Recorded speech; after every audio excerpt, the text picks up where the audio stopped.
Okay, so tonight I'm just going to read a few paragraphs from John Wheeler, You Were Never Born. It's I think, I don't know if this book is still available, but it's really, well, I'll read and then you'll see what you think and you'll wait, let me just get my reading glasses. Okay, here we go. Okay, so here's John Wheeler. Before the next thought, feeling, or perception arises, you are. That you are is what this is all about. It is your true nature. Look directly into this and see what you discover. What can you say about it? First, it must necessarily exist because you are undoubtedly here as the one to whom thoughts, feelings, and perceptions appear. And you are aware right now, this aware presence must be what you are. Experiences come and go, but this true nature remains constantly present and completely untouched. It has no observable beginning or end. Therefore, it is beyond time. It has no edges or borders. Therefore, it is beyond space. It has no form or shape. Therefore, it is beyond birth, growth, and death. It has no doubts, questions, fears, or problems. Therefore, it is beyond suffering. Your true nature shines throughout all states and circumstances. It is present in waking, dream, and sleep without any break or change. The world, body, and mind appear in it like clouds passing beneath the sun. It is a solid mass of pure, radiant presence awareness that is ever present and completely undeniable. You have been fully one with this from the start. Since you are not separate from this, because this is not an object, since you are not separate from this, it need not be approached, grasped, or attained in any way whatsoever. It is. No practices, techniques, or time are required to see this. There is absolutely no need to deepen, stabilize, or embody the recognition. Those are redundant concepts, since you are already completely one with your true nature right now. All is full and complete. I don't know, does anybody want to make a comment, or should I continue? Shall I continue? Okay. What page are you reading from? Okay, it's page 216 now. I started on 215, it's 216. The past is gone. The future has not yet appeared. Both are completely non-existent. All we can say for certain is that we are aware of sense perceptions, but these are experiences arising in the mind. On present evidence, there are only thoughts, feelings, and perceptions passing through awareness. Only one thought appears at a time. There is ever truly only awareness and one thought. What is the nature of a thought? It is fleeting, insubstantial, ephemeral, weightless, hardly present at all. It is a ripple, a movement, a vibration passing through awareness. What is it made of? Since it arises from and subsides into awareness, it is nothing but awareness, appearing in that momentary form. The world, the body, the mind, the assumed individual and his suffering are appearances in thought. But thought does not exist. It has no substance or independent nature at all. So there has never been any bondage whatsoever. All there is undeniable presence awareness right here, right now. Under no circumstances can you deny the fact of your being. Thoughts and experiences come and go, but you, as that presence of awareness, remain. Thought does not create you or define you in any way. Your own presence is what all the thoughts appear within or upon. Be as you are, and let the thoughts and feelings flow freely. Do not grasp them or push them away. Your true nature cannot be denied. It is effortless presence awareness. That is shining in plain view at all times. If you can say, I exist, I am aware, then you definitely recognize present awareness.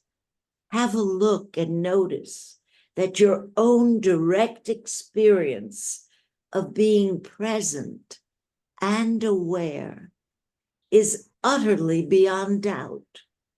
Simply pause and be.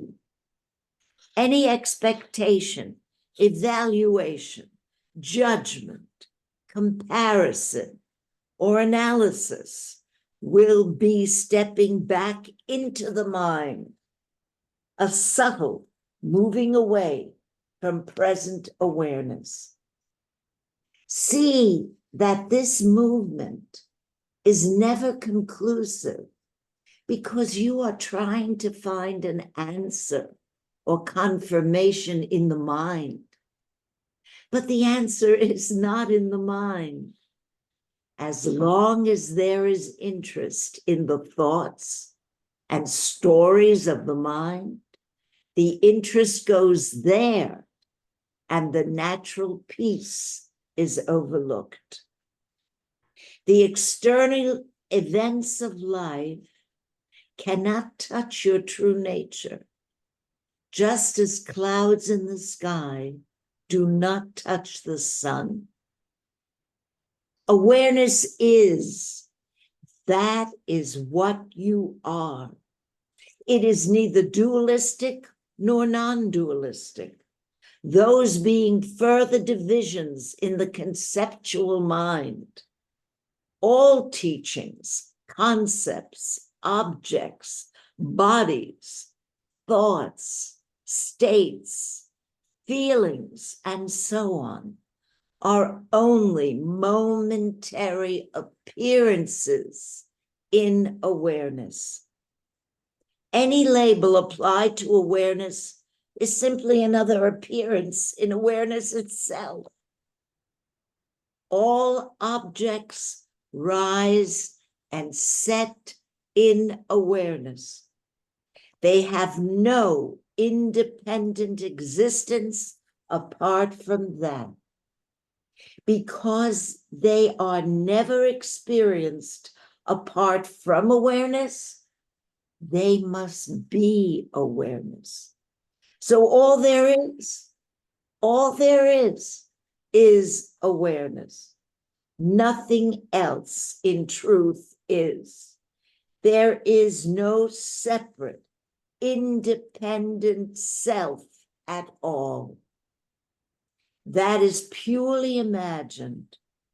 And from that concept comes all suffering, doubt, seeking, and problems in life.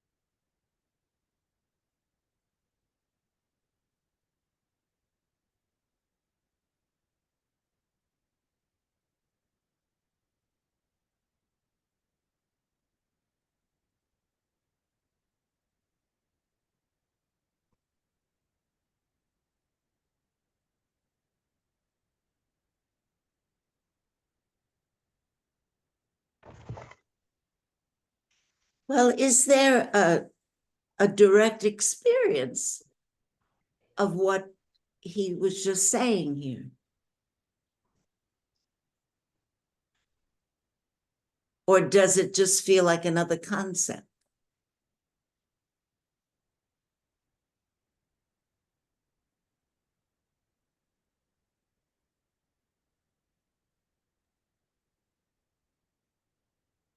It feels like a direct experience that is here 1 second and gone the next. What makes it gone? Thought intrudes.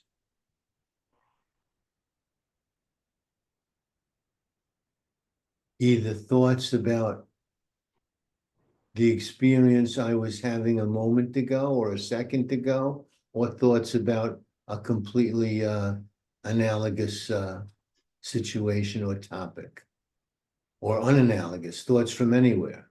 Thought intrudes. And the thoughts are usually from Well, the past or projecting into the future. Of course.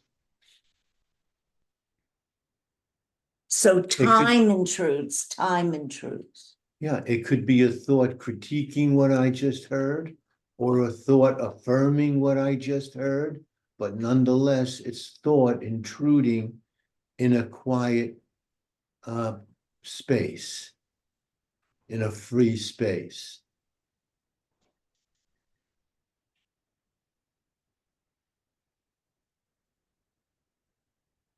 I guess what he's saying, you can only be when you have no thoughts.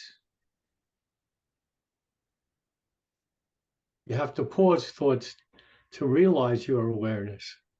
You can't realize your awareness by thought, by thinking about it. No, you can't think of, right. You have to be it. You can't think it. You are it, he's saying. Yeah, yeah. You are it. He's saying that is what our fundamental nature is. And Ira, you were saying that last week, right?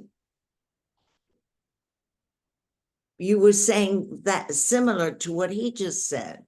No?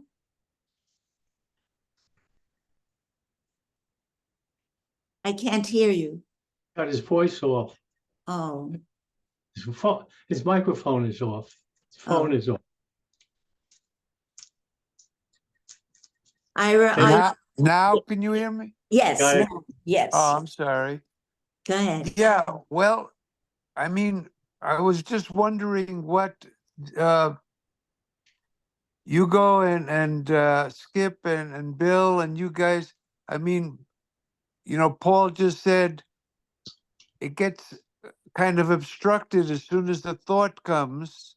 It kind of like obscures it or interrupts it, and then Hugo said, well, we have to stop all thoughts, but we can't live our life without thought. I mean, we'd have to drop dead. So then the whole thing becomes just theoretical because you have to think. So you think about what he said, or you're thinking about the past, or you're thinking about the future. He said all of those things appear in our awareness, but still, as soon as we start thinking, it seems as though, and plus, it was very beautiful to listen what you were reading there, right? But is it convincing? Does everybody agree with Mr. Wheeler? What about the world? Did he convince us that only consciousness exists? There's no world? Donald Trump didn't win the election. I mean, Ukraine, people are. What are we to make of it? I'm just curious about. Did you find it convincing that only pure consciousness is the reality, and the dilemma that we have to stop thinking, or else, and we can't stop thinking as long as we're alive. So, what is this business? Even Mr. Wheeler probably is thinking. So what happens when he thinks? Does he lose it? Is he just writing this and then he's got to deal with it dinner and go to the bathroom? So it's a beautiful passage, but is it convincing? Just because you're the witness of your thoughts, I'm not sure that I'm the observer of Evelyn's thoughts or Paul's thoughts. Aren't they real? Don't they have a separate life? Mm. But I Um, think, Ira, Hmm. it obviously thoughts keep going. Yeah. However, where is the identification? When there is if I'm identifying with these thoughts, Okay. then I've lost that recognition of my true nature. When I'm able to see, perhaps not all the time, but Hmm. most of the time, if I'm Okay. able to see that Hmm. thoughts are these appearances, Hmm. and I don't identify with them, I Hmm. don't think that that's me. Those are Hmm. thoughts that are appearing in this awareness. They Right. and they go. Hmm. Then that's a possibility for living life with a recognition that Hmm. that which is observing is much more real than that which is just appearing and leaving.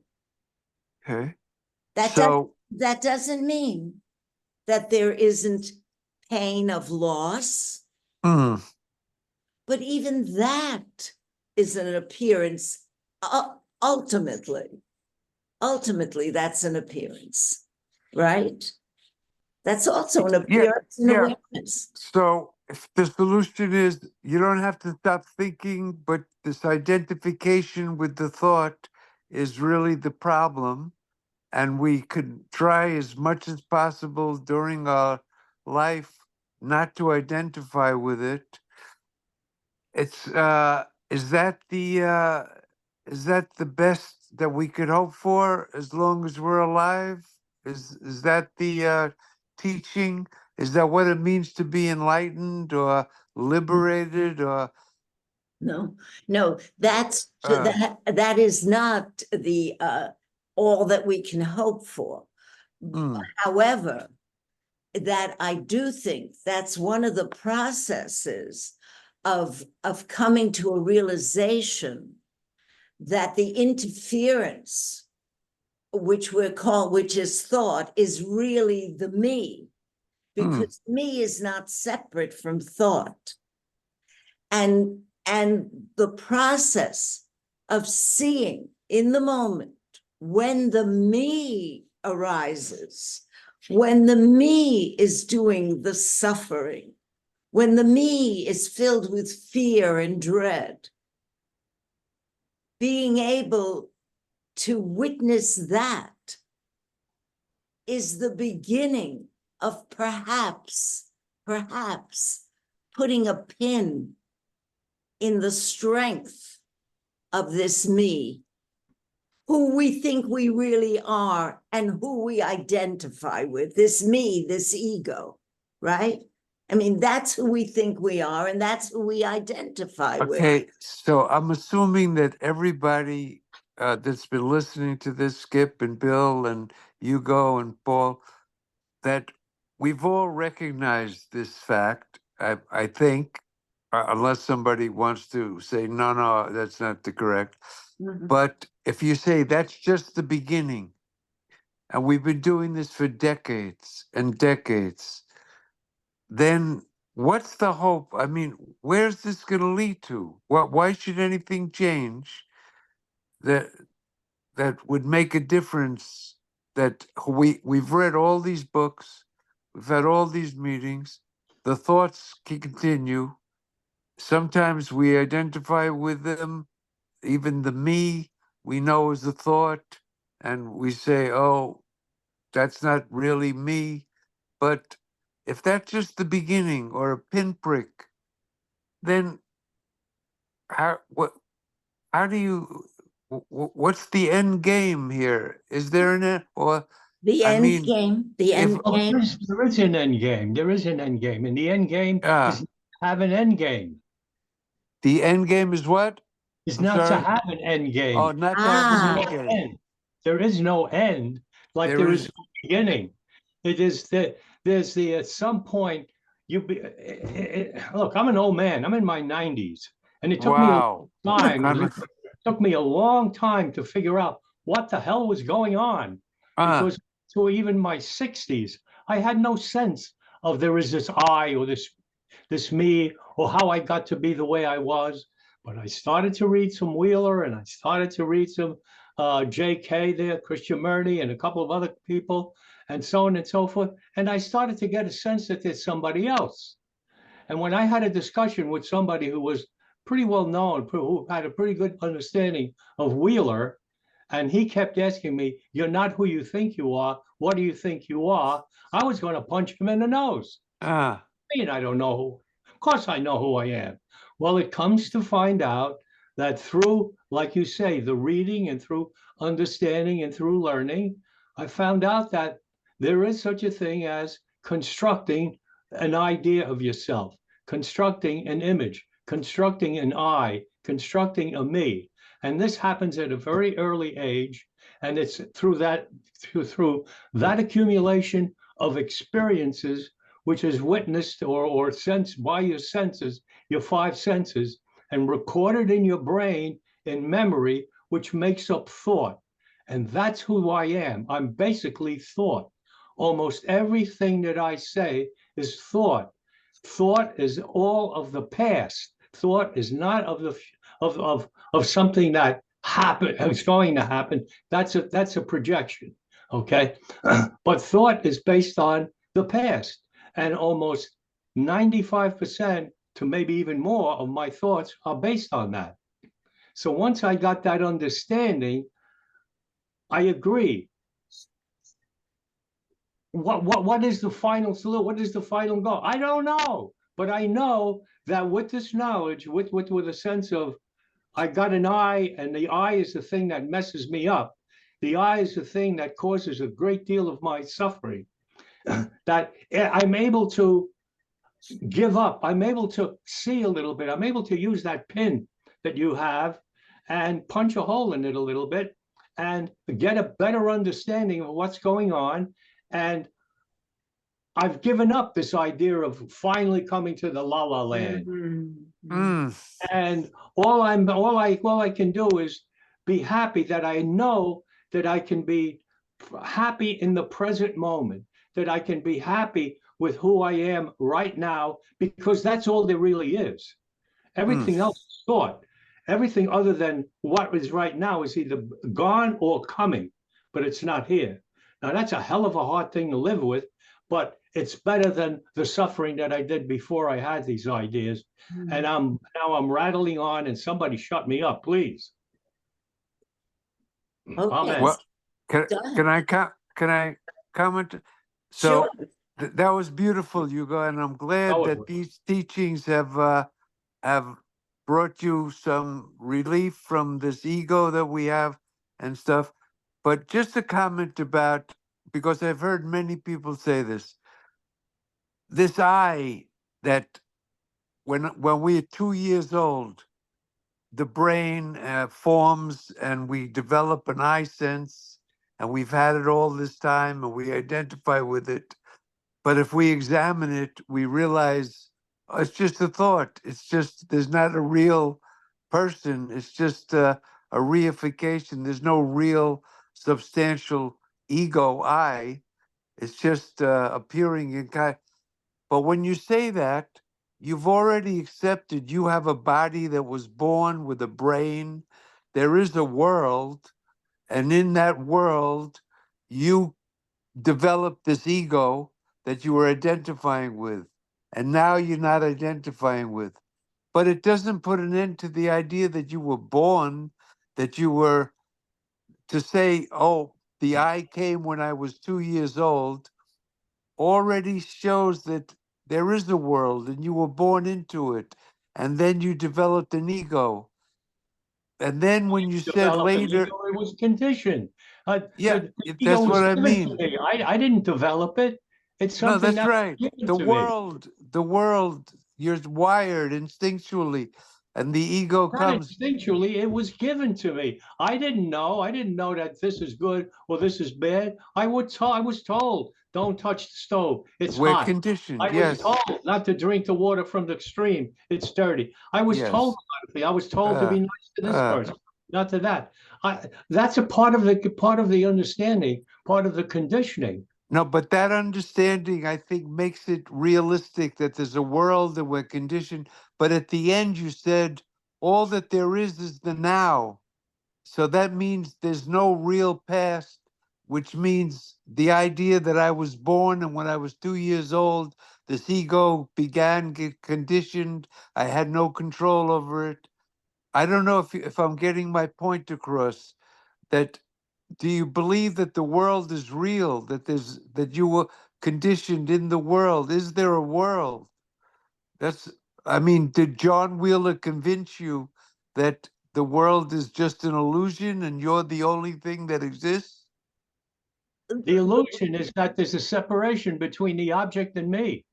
That's the illusion. The illusion is that I've been thinking that I'm here and everything else is over there. But that's not really the way it is, because I'm processing what I'm saying to you and everything else through my ego. When I'm talking from the ego. Now, the awareness of me doing that gives me a certain understanding of what's going on. But is the world real, or is the world this, or is the world? Those are all ideas. We can play around with those a great deal. But the fact is that I've come to realize that a lot of what I perceive to be, whatever the hell you want to call it, is a product of thought. It's a product of how I've been trained, or more or less have grown up to think about it. Mm. Okay. Things are, whether I look at it or not, you're talking about is the world. Whether I see the world or not, it's there. I Well, don't need to see that's the something to be thing. there. If the world is there, whether we're aware of it or not, then duality is real. Non-duality is an illusion. There is a real world, whether I'm aware of it or not. If that's your position, then to talk about non-duality seems, because you're saying there's a, I don't see how, if there's a real, Non-duality comes in accepting a basic premise of non-duality, that there is present awareness, that there is such a thing as awareness, that there is an overall, a universal, a force in this universe which cannot be explained. Now, I've read Krishnamurti, I've read Wheeler, I've read Moschetta, I've read all of these great sages. They don't know how to explain this in words, and they more or less admit that. Oh, But I thought that Wheeler was saying only the awareness is the reality and everything else was kind of illusory. And that's what I'm confirming, that there is this You are. overall awareness, this present awareness, and that's all everything is. Well, he Oh, okay. also said, he was also saying that Mm. nothing is separate from awareness, right? Well, that's the thing. Are there two things and they're not separate, or is there only one thing and that's There's- all that? He's saying there's only one thing and everything else is an appearance, but it's not separate from awareness. Even the appearance is not. You would never know there is a world Without if awareness. there's not awareness, Yeah. Granted. right? So everything is in, of, and part of awareness. But Evelyn, do you Yeah. see the subtlety of the thing about nothing is separate from awareness? So does that mean that there are two things, but they're not separate? Or are you saying there's only what we call the object is really just the subject? There is no object. Is that what you're saying by not separate? Fundamentally, Hmm. that's what it would have to be if Okay.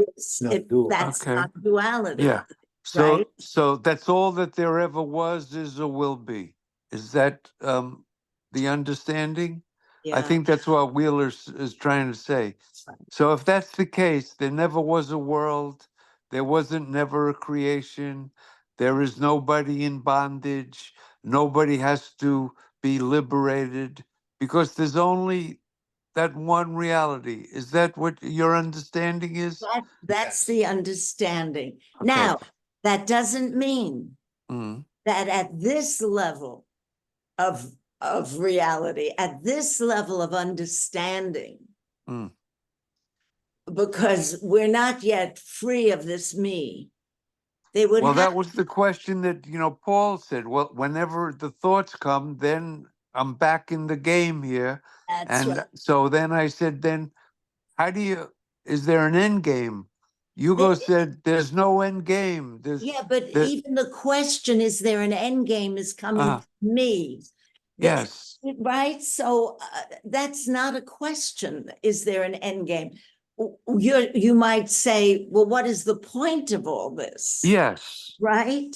All right. Yes. So maybe the beginning point of all this is to see, as Hugo was saying, can I end some of this suffering? Can some of this suffering end? Can some of this fear end? It helps explain how this suffering arises. We go around suffering, but we go to psychiatrists, we go to medical doctors, we take pills, we get massages, we do all kinds of things. But we get and I've been through a lot of that, a good deal of it. But hold But on it a second, never really hold on. got to the So, but listen, so last time Ira, you were talking about Satchitananda. And so with these teachings, so I can somewhat have an appreciation of consciousness bereft of concepts. Mm. I have moments where when I listen to Wheeler, it does sound accurate. It does sound true. My mind is quiet and there seems to be a deep, I'll use the word intuitive understanding of what he's saying that feels true to my deepest experience. And even to say it's an experience clouds. Okay, got it. But there is a glimpse of a non-dual reality when I hear these words. But And are they convincing? I mean, are you because I would, for a skeptic, I mean, if you think about it, just because I'm aware of my thoughts and my perceptions, does that really mean that there's no world and I wasn't born? Is it convincing? the I mean, world, even, yeah, the world is an appearance. The world is okay. Okay. Okay. Okay. Maybe there's a better way of understanding this, looking at it from the point of view that the present awareness is needed to be aware of what exists. Okay. Without present awareness, you would have no awareness of what exists. Yeah, but does things exist whether we're aware of it or not? Do things exist Things whether we're, exist, whether there's Yeah, is there an a awareness world? or not. Just because I'm not aware of the world, why would I believe that the world doesn't exist just because I'm not aware of it? Well, you wouldn't be here if you weren't aware. Yeah. So, but does the world, in other words, when I go to sleep, I'm not aware of the world, but I don't believe the world ends just because I go to sleep. no, I don't know. Ira, you're a hell of a lot better, more knowledgeable than me. No, no, no, I no. got me stuck a little bit This is because I an don't know how open. to answer you honestly. I mean, Well, you could tell me the truth when you well, go to sleep. the truth is that I've got a conviction. Look, I've been through Catholicism. I've been through a lot of bullshit, and all of a sudden, at some point, I come across with this Buddhism stuff. It starts out with Buddhism, and I'm saying, hey, these guys are pretty good. They're basically good people. They're trying to do good things. So I got into it a little bit more, and eventually it morphed into the non-duality, which Hmm. refines it a little bit more and gets to try to separate and understand who I am, what am I, and and in that search of who am I and what am I find out that I'm basically a construct of thought. That's basically who I am. And it's thought. And it's the way that package has been put together, the way thought has been imprinted in my brain, in memory, and so on and so forth, that I have created. I've come, not only read that, but I have created, and I've recently come to really understand that every problem I have, I generated. I create the problem. And the irony about that is that now I'm trying to find and use the brain, the instrument that created the problem, to solve the problem. And most of the times when that happens, I say, good luck. And then I try to say, well, I got to try to pause thoughts and maybe try to get a little bit of silence and quiet this mechanism that's pumping all this stuff out. Okay, And that's but as far as Udo, I've got. yeah, but listen, but you guys are talking at two different levels. Well- Ira's talking about, I think, a level of understanding that goes beyond having a glimpse that this ego that I take myself to be is a fiction. That's one step in a larger understanding, but I think Ira's trying to point to something that is the next step beyond that. Yes, because if the ego is not who I really am I something? Do I have a true nature? You know, the Buddhists say there is no self. We don't have a true nature. The ego is an illusion and there's no self. But what Wheeler is saying, I think, that we do have a true nature. It's always present. It's always, he said, whether you're aware or not aware, whether there's, that never changes, and that's your true nature. Unborn, undying. It right, doesn't get old. It right. doesn't get sick. It has no confusion. It has no doubts. It's ever pure. It's ever free. It's ever awake, and that's your true nature. Yes, That's what Wheeler, I think, was trying to say there. yes, It's yes, not just to realize I'm not this ego. That's true, but I'm the one that's aware of the ego. correct, And I'm aware when the ego is present. And he said, I'm even aware when the ego is not present right, because I'm eternal awareness.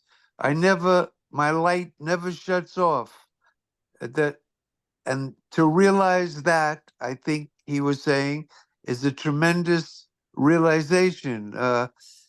Paul, though, brought up an interesting point, but as soon as my thoughts come again, it seems obscured. When this meeting's over, we're going to get involved with our lives again. And I said, so What's the benefit? Evelyn said, well, it reduces some of our suffering. It gives us some solace.